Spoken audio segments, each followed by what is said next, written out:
So what's up mga kalapatids, magandang umaga, tanghali, hapon o gabi o kung anong oras nyo man ito napapanood.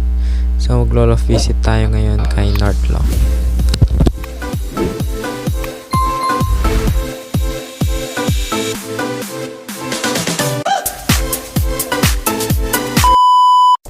So yun mga kalapatids, nandito tayo kay Northlof.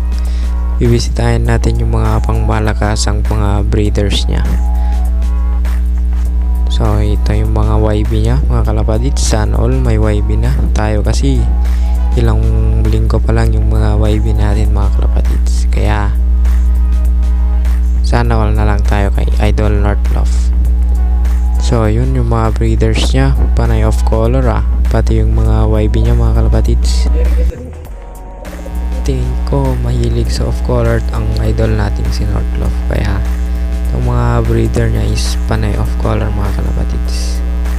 So another off color na naman dito mga kalapatids, pure white. Ano kayang linyada nito mga kalapatids? So may black diamond din siya dyan mga kalapatids. Ito siguro yung mga pangmalakasang linyada niya mga kalapatids. So another off color na naman na breeder para kay Idol Northlof. At may Taiwan pa siyang off color dito. Sana all idol.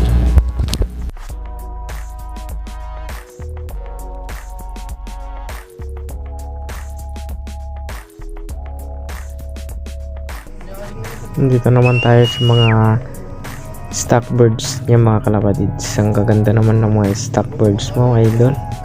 Kaya pwedeng humiram sa mga stock birds mo at tiramin para maging breeder idol. Kahit yung isang borga mo lang dyan para may borga tayo. Tsaka dito talaga na naman si Skybender. Mahilig talaga siya humipo ng mga kalapati mga kalapatids. At may gusto na naman siyang ipuan na breeder na Idol Northlof dito. Dito yun rin yung flyers na idol. Maliit lang pero yung mga ibon niya ay mabibilis at magagaling. So ayan, nilabas na nga ni Skybender yung isang breeder ni Idol Northlof. Mukhang trip niya yung hinawakan niyang breeder niya. So ito nga pala si Idol Northlof, yung pigeon fancier natin na magaling yung ibon. Baka naman idol pwedeng magpasuksok. At mahilig talagang humipo si Skybender mga kalapatids. Siguro kursunada niya ito kaya hinipuan niya. So pinalipad na nga niya. Kaya panoorin natin yung raging ng mga kalapati niya mga kalapatids. So bad weather na naman dito sa atin kaya makulimlim yung panahon. Pero magagaling at matitibay yung ibon ni Idol Northlof. Kayang-kaya niya kahit smashan pa yan. So spotted din natin dito si Herolof mga kalapatids. Kaya pagkatapos natin dito kay Idol Northlof, pupunta din tayo kay Idol Herolof. Susunod natin yung mga breeders niya at mag-lof visit din tayo sa kanya. So magpaparonda ata si Idol Northlof dito. Magpaparaging siya. Mukhang maganda naman na yung panahon kaya kayang-kaya ng mga ibon niya.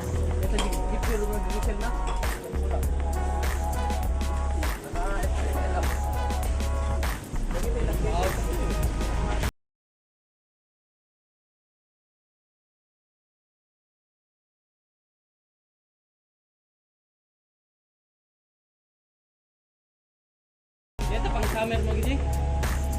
Ano pang summer mo?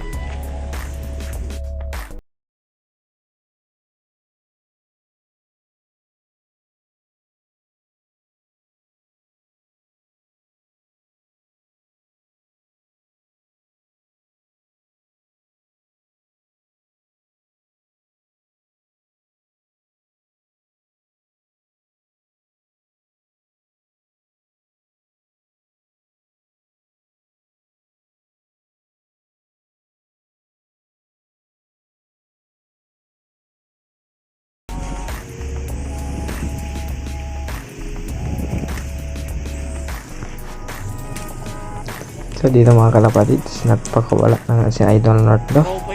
Kasi yung isang kalapati niya ayaw lumabas. Mukhang barata yung isang ibon niya. Barata yung kulay puti niya mga kalapatids. Ayaw niyang lumabas.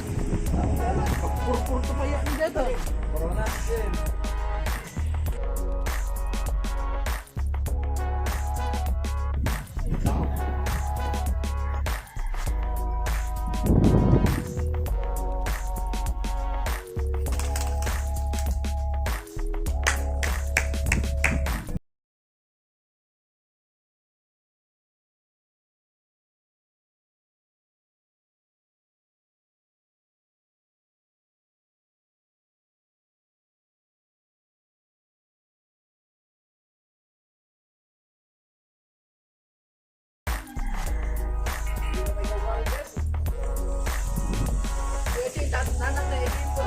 Ay, di nang isi. Dito panoorin natin yung mga raging ng mga ibon niya mga kalapatid. Sana all marami ng mga paronda. Tayo kasi mga inakay pa lang, kaya hindi pa sila rumoronda. Ayan, dyan na yung mga inaronda natin kanina mga kalapatid. Yung mga pangwalayo ang mga ibon niya mga kalapatid. So nandito naman tayo sa Flyers Loft niya mga kalapatids. May mga YB na din siya. At ito yung mga na-stock niyang mga panglabang ngayong pang south nila kasi hindi makapasok yung sasakyan dun sa may parte ng Toss Point, kaya na-stop mo ito ng mga ilang linggo kalapatids. So dito na tayo kay Hero Loft. Ito yung mga munting mga malalakas niyang mga breeder. Kaya tayo na magpapakain ng mga parata niyang breeders mga kalapatids. So baka naman makahingi tayo ng isang YB dito para naman may flyers tayo. So yun, may inakay na din sila at singsingan din nila ito ng pang club ring mga kalapatids.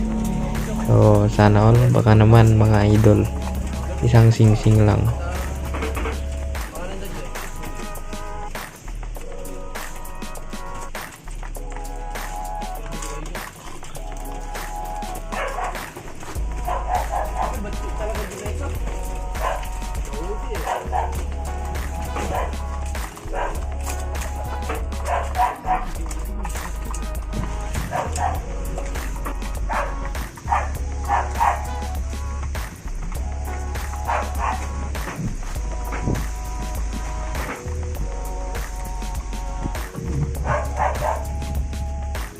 So dito ko muna tatapusin tong video mga kalapatid. So like, share, and subscribe sa YouTube channel natin, Super Kidlo. Tsaka shoutoutin sa'yo, Hero Loft. Kaya dito ko muna tatapusin ang video natin mga kalapatid. See you sa next upload natin. Kaya ingat-ingat mga kalapatid.